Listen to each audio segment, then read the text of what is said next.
Ya, dan siapa saja tersangka lain yang dibidik polisi dalam kasus ujaran kebencian YouTuber Resbob? Kita bahas bersama Kabid Humas Polda Jawa Barat, Kombes Hendra Rohmawan. Selamat petang, Pak Hendra.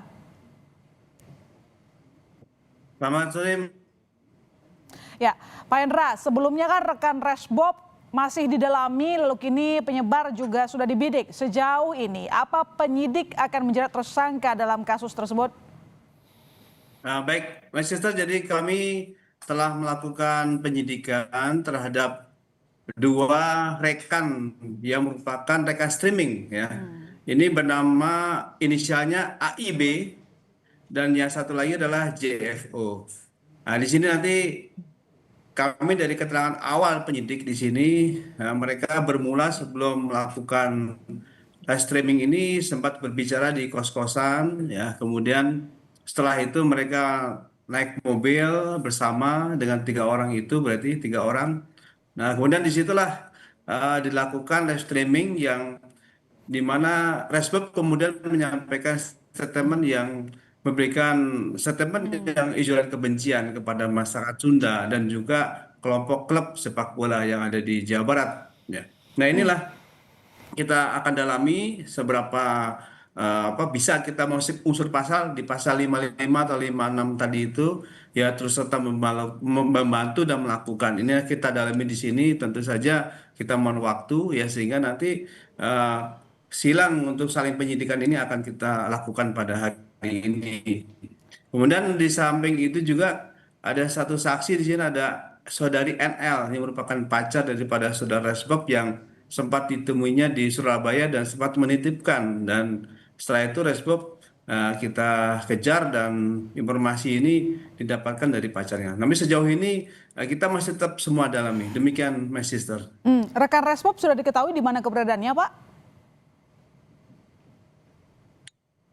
Untuk Resbob ini pernyataan dari pacarnya tadi itu ya dia akan pergi gitu ya. Tetapi kita berhasil lacak dan yang bersangkutan ini lari sempat ke Ungaran, ke Jawa Tengah dari Jawa Timur tadi itu, ya, Surabaya, kemudian Pasuruan, kemudian sempat ke Solo, sempat ke Ungaran, dan terakhir itu di Kabupaten Semarang, yaitu tepatnya di Banyuwanik.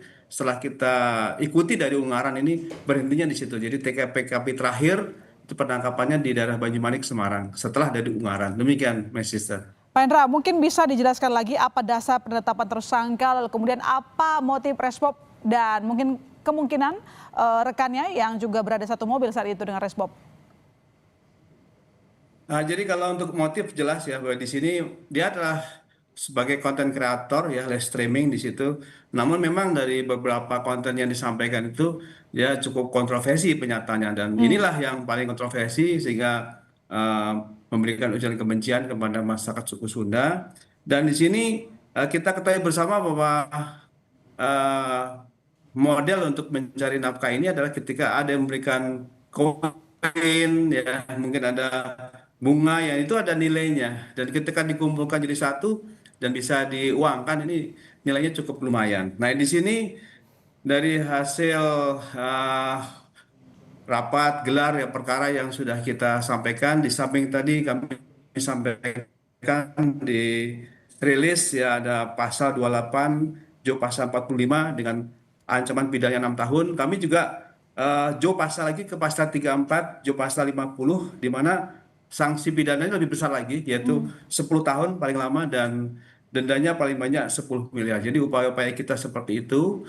Dan apabila nanti dari kedua rekannya ini ternyata terbukti membantu dan terus membantu dan melakukan, tentu tadi akan kita kenakan pasal yang sama, tetapi akan dikurangi sepertiga penyampaian beliau tadi itu betul. Demikian, Baik, Mbak terima Sister. kasih Pak Hendra telah bergabung di Kompas Petang. Selamat petang.